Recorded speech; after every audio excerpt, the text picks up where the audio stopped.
everyone, and welcome to Founder's Ascent, the podcast where we talk about books relating to fitness, entrepreneurship, and self-improvement. My name is BJ, and I'm here with Gavin, and we're joined by our very special guest, Sreekar.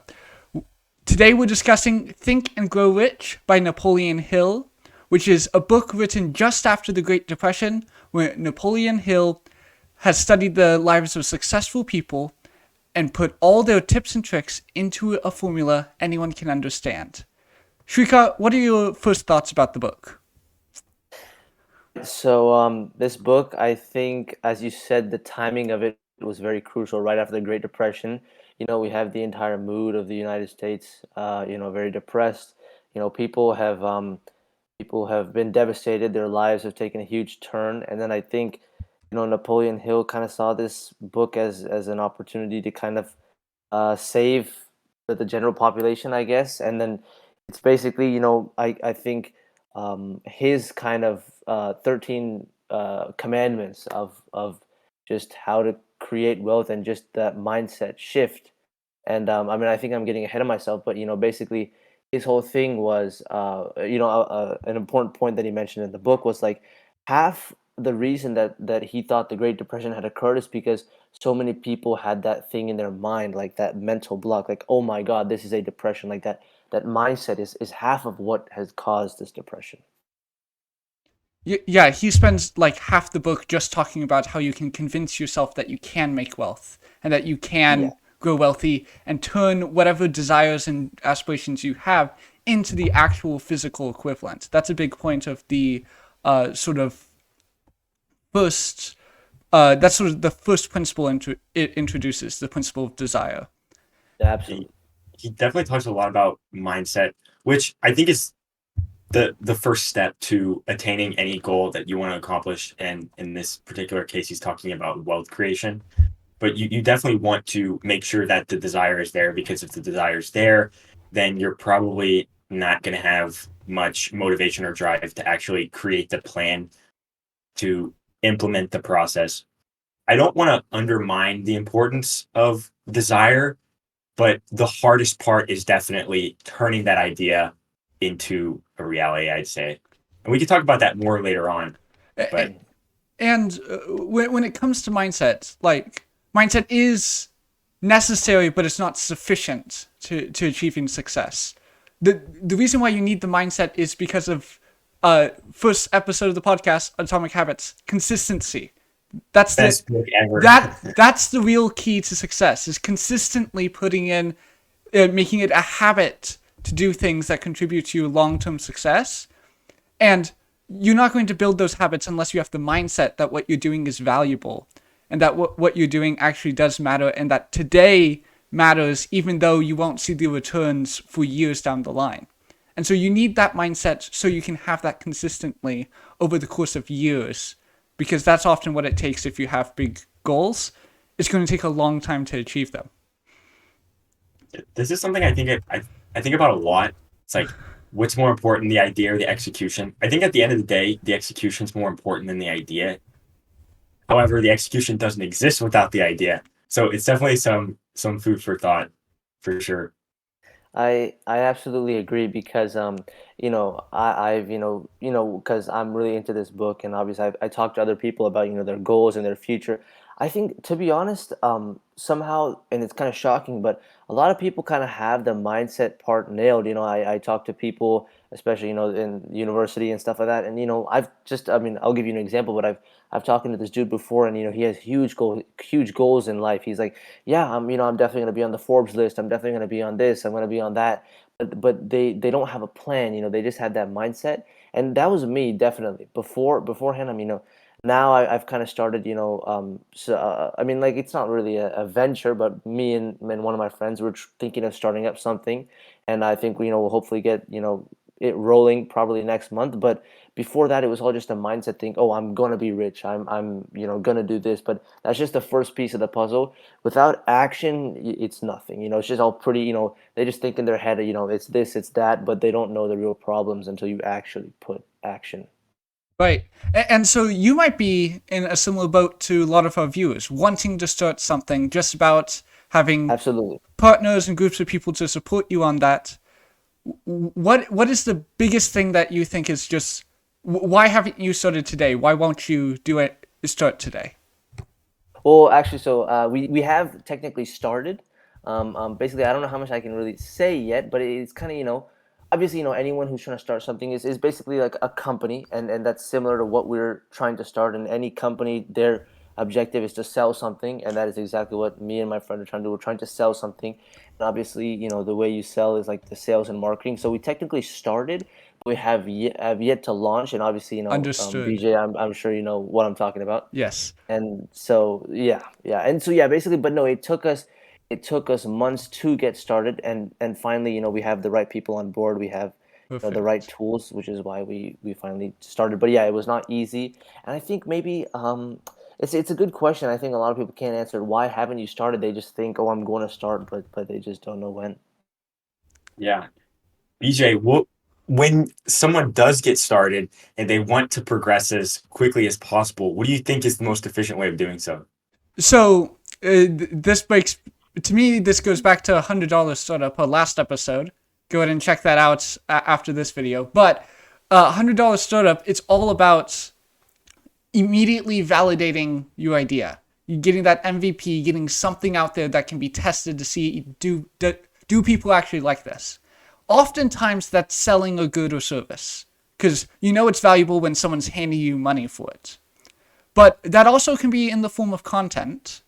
If you are receiving time and attention, then that indicates value to some extent.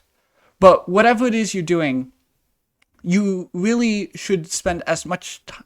You should quickly try to figure out, how can I prove that this is valuable? How can I prove that there's a market and audience for it? And if that test goes wrong and it indicates that either this isn't valuable to people or there's no market for it, then that's when you have to sort of make an adjustment. And because one of the most important decisions you're going to make is what Naval Ravikant likes to call product market founder fit. It's that combination of the three of who you are, your specialized knowledge, your passions, combined with the market, what they want, and combined with the product that you love and the market loves. And together, that triple combination is what really, really makes success.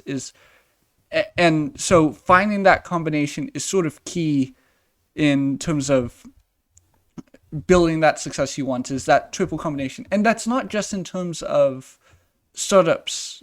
It can be in terms of just if you're applying for a job, then it's you combined with what you're doing, combined with the company you're doing for it, because they're the market for your service, your time, right?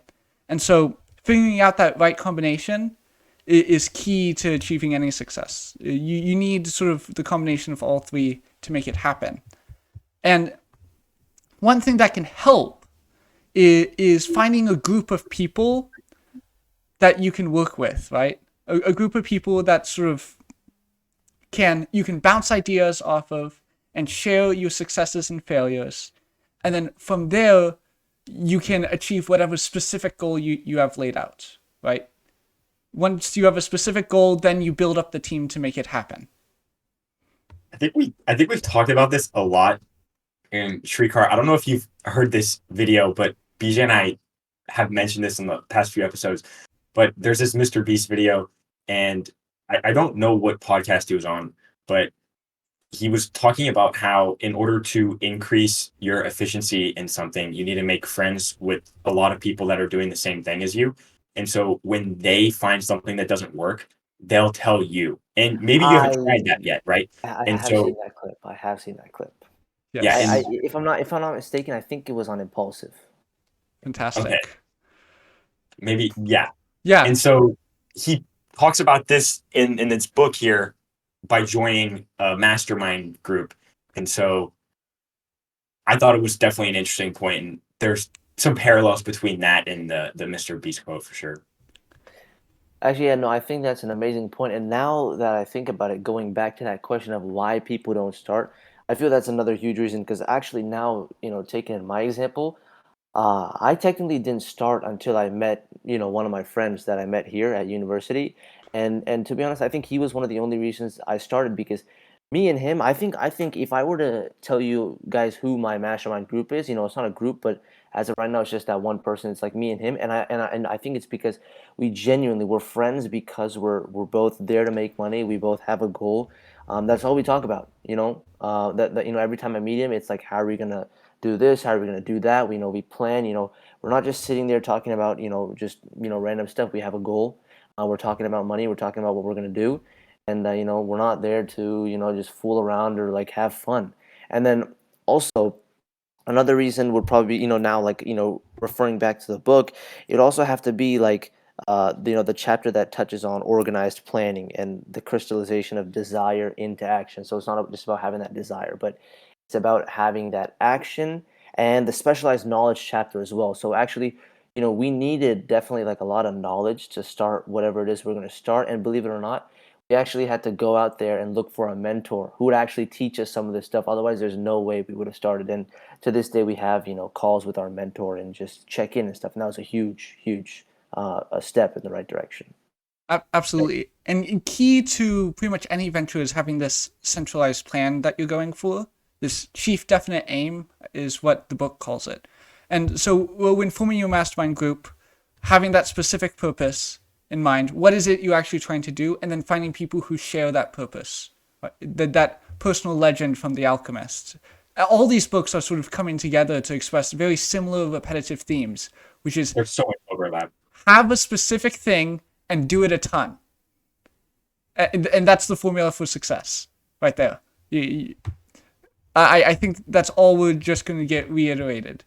And there are some great examples of people who have in the book. It talks about I think it was the Steel Corporation that was formed. That Andrew Carnegie. He talks about it a lot. Yes, that this multi-billion-dollar dinner was had, and at that meeting, the mastermind group was made, and a specific plan laid out to sort of monopolize the steel industry into a trust, which hadn't been done, but it made a lot of people very wealthy. The great example of a mastermind I think of is the PayPal Mafia. A lot of the founders and top executives at PayPal have actually spread out and done a lot of great things. Of course, Elon Musk at Tesla and SpaceX, but also YouTube and a whole ton of like startup funds that support other venture capital funds that support other businesses when getting started. If you look, just Google this, take a look at all the people involved. It's crazy how many people involved with just one company have spread out and done so much everywhere else. And I think that there's a couple things why that happened. One is that they were in order to do PayPal, which is a technical challenge, it disrupted banks. Like those have existed for so long, and now PayPal has sort of challenged their dominance on sort of how financial transactions occur. And so that was a big challenge and needed specialized knowledge. You're not going to be able to just acquire all that knowledge yourself. Just learning everything you need to do to run a business, that takes a lifetime in and of itself. And so that's why you need a team of specialized people. And building that team is one of the most important things you'll be doing when creating your startup business or venture, is just what tools do I need to get it done, and finding people who have the skills to implement those tools. The other thing that I think the PayPal Mafia did was they kept surrounding themselves with better and better people. No matter how good the people they were currently working with, they kept finding better people, or they made sure everyone was always learning in that group. And because everyone was learning and everyone was getting better, that meant that the total value of the group, and by extension the individual value of each person, all of them just gained massive skills and specialization from working together. And that's sort of what you want with a mastermind.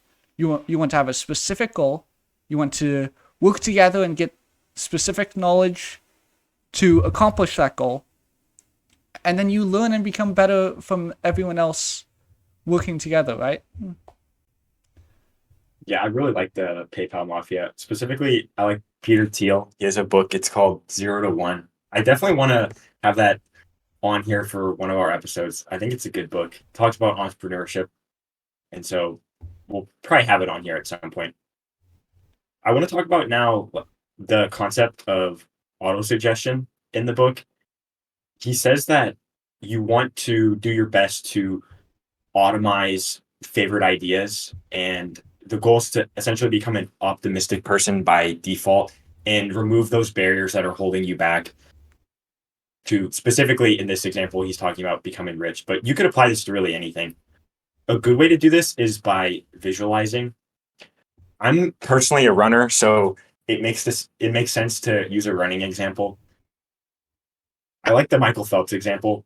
I remember there was this interview with Michael Phelps, and he was talking about how when he prepares for races, he tends to visualize them beforehand. And what he'll do is he'll imagine pretty much every single possibility. He'll imagine himself like losing his goggles or something, or like water getting in his goggles like midway through a race or something like that. And if it does happen, he's prepared for it because he's imagined it like happening wrong hundreds of times in the past. And so if you want to achieve your goal, or if you want to become rich, you really just apply it to anything. You need to become the kind of person that is ready to fail and will pursue through that. You need to become the kind of person that believes yourself to be rich, that believes yourself to be a gold medalist, that believes yourself to be X, Y, and Z, right? And so I think visualizing is one way in particular that you could get to your goal.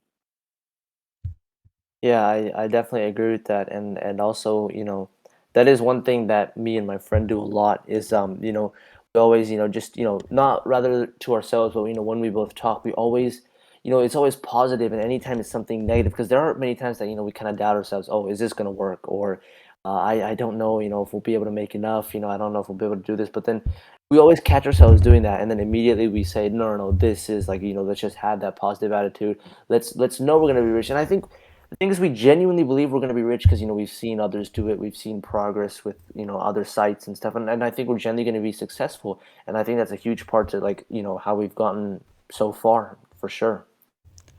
Yeah, and one of the things the book talks about is when you come up with your chief definite aim, specify a date and how much money, and then read that every morning, every evening, and then combine that with auto-suggestion and this idea of constantly influencing yourself to see to visualize your success and then eventually achieve it, right? And I think there's a great opportunity to combine that with habit stacking from Atomic Habits, where you take that activity, you take that activity of visualization, and you combine it with something else on top of it. Like maybe if your goal is to become famous and have X number of followers on Y date, you combine that with posting every day, or commenting on other people's posts and just interacting with the community or something. And by combining those two habits, you're more likely to keep both of them, because it's just, okay, I'm going to read this piece of paper and visualize, and then immediately after, I'm going to post. And rather than feeling like you're implementing two habits, you're actually just implementing one with two steps. And that's much easier for you to keep consistent, because it's just cause and effect, sort of. But at the end of the day, sort of visualizing and having this definite aim, it's not going to have any real results unless you're persistent, unless you stick with it. This book talks about how Napoleon Hill's goal was to sort of study the lives of successful people, and then transfer that formula into a way normal people can understand. And he did that, but it took his lifetime. That was what he wanted to do, and he spent his entire life doing it. So being persistent is key to actually achieving it, because if you do it once and see no results, of course you're not going to see any results. It's no one's first video on YouTube gets 1 million views. It doesn't really happen. It's I mean, it's rare, but I mean, it probably could, but it's most likely not going to happen to you if you try. I can tell you that much. theoretically, it doesn't happen. And if that's your expectation, you're going to become discouraged and then stop, even though not your first, but maybe your 10th, maybe your 100th video is the one that goes viral and changes your life. Yeah, when I think about this part in the book, I think about like mining in Minecraft and imagining myself stopping like 2 blocks away from a diamond or something like that, which probably could have happened at one point, and I never would have known. But yeah, at the end of the day, I think you want to do your best to make sure that you're removing as much friction as possible. And when the failure does hit, you need to make sure that you're pursuing through it. In the book, Napoleon Hill uses the example of Henry Ford so much because Henry Ford was a man that would not give up regardless of what was thrown at this guy. The example he used, they were making an engine for, I don't know what model car, but they initially thought that making this type of engine in the way that they were making it or something, maybe it was horsepower, I don't know. The issue was they wanted to make the engine and all cylinders from a single piece of metal rather than welding it all together, which they thought was impossible to manufacture. Yeah, and Henry Ford would not give up. He told his engineering team that they were not going to stop until they eventually came out with this engine. And a few years later, the engine actually became a reality and they were able to make something no one thought was possible. And so this is a pretty good example of persistence. And oftentimes throughout this book, you'll see that Napoleon Hill uses examples of like the best of the best, like Henry Ford, Andrew Carnegie, did he use Rockefeller? I want to say he absolutely did. And so they're all like older people because I mean this book is coming up on a century old now, right? So yeah. And actually, believe it or not, in this copy of the book, this is like the revised one. There is actually, he uses examples of Howard Schultz, like the CEO of Starbucks, Arnold Schwarzenegger, the Intel CEO, Andrew Groove, like all these people. And actually, I wanted to point out something actually marked, especially in the chapter on autosuggestion. When you actually look at the summary of instructions that he asks you to like read, every night to believe it. It kind of ties in well with what we were talking about, taking action. Let's see, where is it? In the first step, in one of the paragraphs, he actually writes, I quote, "In return for this money, I will give the most efficient service of which I am capable, rendering the fullest possible quantity and the best possible quality of service as a sales representative of," and then in parentheses, "describe the service or merchandise you intend to sell." So it's not just that mindset of, oh, I'm going to become rich, but that action plan of how am I going to do it? Because that is such an essential part as well. That's just one thing I really wanted to point out. Absolutely. Yeah, he talks about how you can't become successful or rich by giving up nothing, right? Yeah. It comes at some sort of cost. And I really like how he mentions that there in that part of the book. And the how is important, but I also wouldn't obsess over it. And the reason why is if you set the goal to accomplish it, if you're constantly thinking about that, the how will come to you. This goes back to me, the alchemist. He had to cross the desert to find treasure, from Spain to Egypt. How was he supposed to do that with basically no money? But all he did was, okay, how do I make it into Africa? And he got there and then he got robbed. So, okay, how can I get enough money to cross the desert? Okay, okay, tribal wars are across the desert. How can I get past those? How? It really, what it comes down to is, if you look at it as one massive thing that you have to get done, it's going to look impossible. You're going to get discouraged. There goes all your persistence. But when you break it down, it's like, how can I just move forward? How can I just take a step closer? But don't forget that there are going to be some difficulties, some challenges, some sacrifices involved. Before Santiago even left the village, remember, he went to the gypsy woman to interpret his dream, and she said, I'll tell you the interpretation, but if you find the treasure, you have to give me a tenth. And so he already sacrificed some of that for guidance. And then Melchizedek, the old man he met in the plaza, he offered some help as well, but he wanted a tenth of his sheep right now before he went on the adventure, before he gave up treasure. And Santiago offered a tenth of his later treasure, but the Melchizedek said no, that wasn't, you can't give up what you don't have. And so that sort of analogy for startups and venture capital,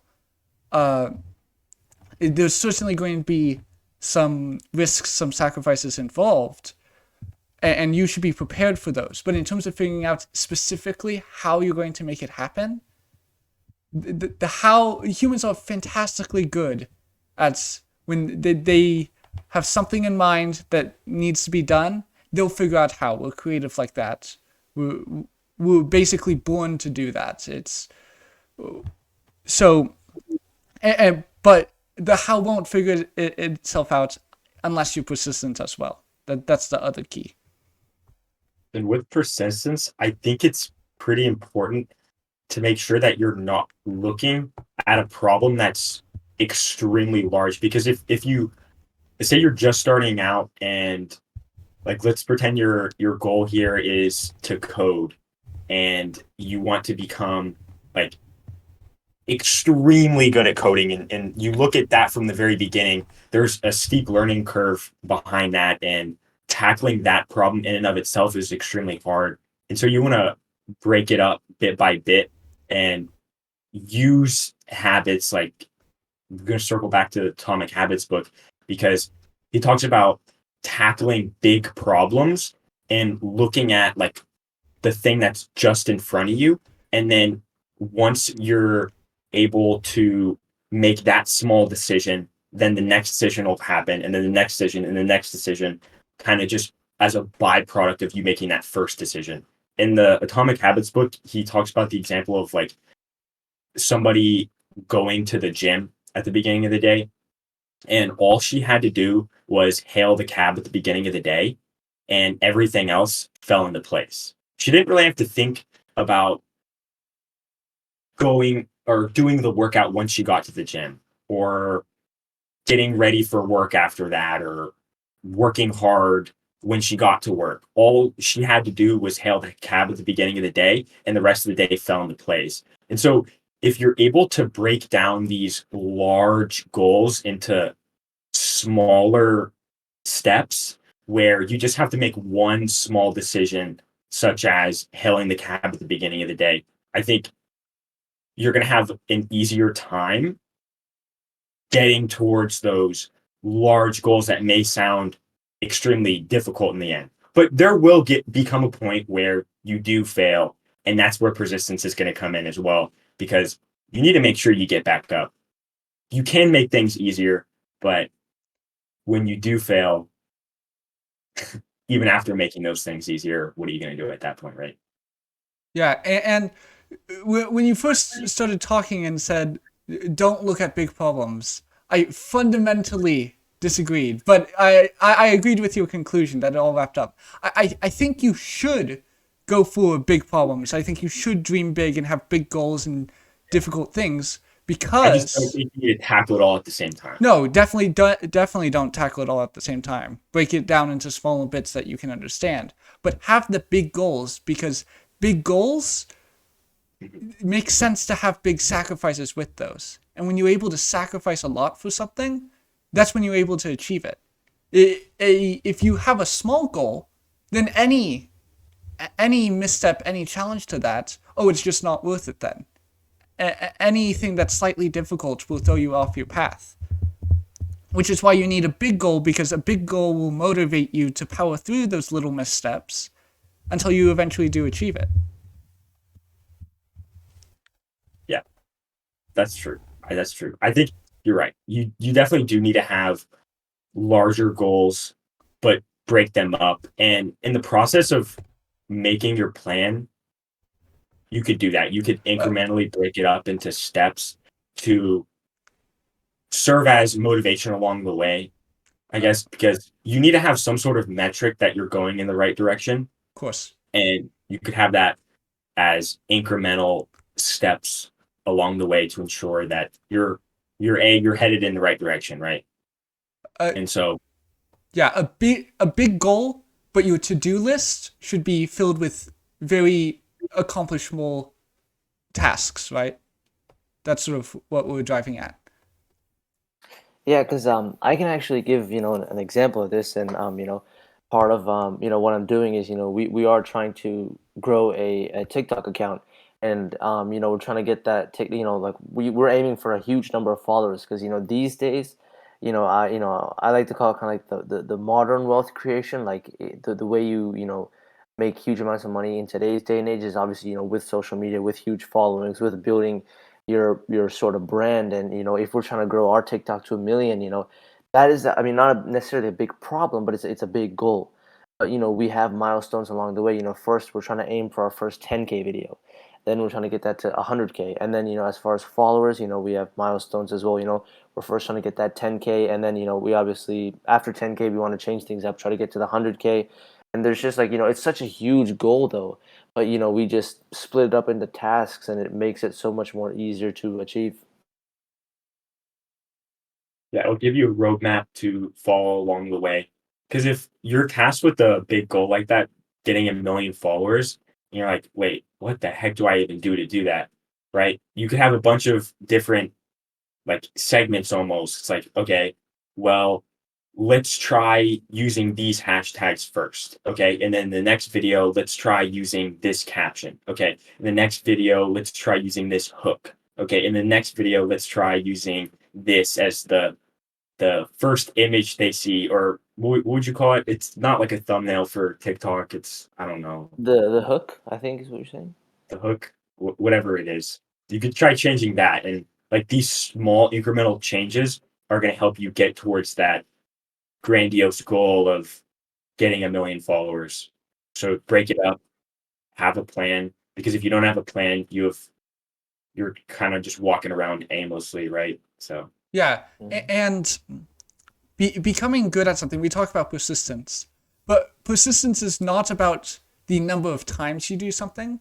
It's the number of iterations you do it, which is you try something, you get feedback, and then you learn and adapt and try that again.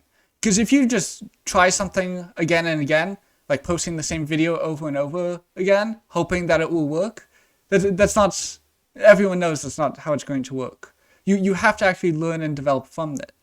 And to your goal of hitting 1 million and doing that in sort of these steps, what I actually think I could recommend focusing on is instead of focusing on the goal, focus on the system. How can you get a million a million follows every day? Right? Impossible idea, right? But just think about what system would it take to accomplish that? Hitting 1 million follows every single day. What would you need to do? What would sort of have to happen for that to occur? And then what you end up doing is maybe you don't hit 1 million, but maybe you figure out a way to get 100 followers every day, right? And so by Good building point. that system and focusing on, okay, what will the system require, not what do we currently want to get right now, I think that's how you actually achieve long-term sort of compound growth, because that system will scale, and you'll have 100 followers, and then it will just keep on growing. Where having static numbers like that, those, once you hit them, great, and then you're just always chasing the next number. But a system goes fantastically better. That's again from Atomic Habits. man, we should do another episode on that book at this point. Honestly, fix the audio, come back, yeah. Maybe it'd be worth a shot. I guess starting to wrap up here, we could talk about our favorite takeaways of the book. I could start with mine. I think probably my favorite takeaway of the book is the whole idea behind autosuggestion and changing your mindset, essentially just automizing those sort of optimistic ideas and becoming the image of the outcome you want and telling yourself that you are X, Y, and Z at the beginning of every day. We could talk about building a habit for that, habit stacking, which BJ was talking about earlier. But I think visualizing and telling yourself that you are the desired outcome of person you want to be in the end is probably one of my favorite things about this book. I would say my point is definitely the chief definite aim, having very, very specific purpose for what you're trying to do. That's probably my biggest struggle and biggest concern, is that I'm decent at a lot of different things, but I'm not an expert in any one yet. And I really think I need to focus and specialize and hone in on one thing or a small handful of things. And then if I'm able to focus and not get distracted and stay engaged and not get bored of those few things and double down on those, then that's, I think, sort of the big thing that's holding me back. That I just need to do something exceptionally well. And so that would be my takeaway, is that you really should focus and define very specifically what it is you want, and then become the type of person that can have it.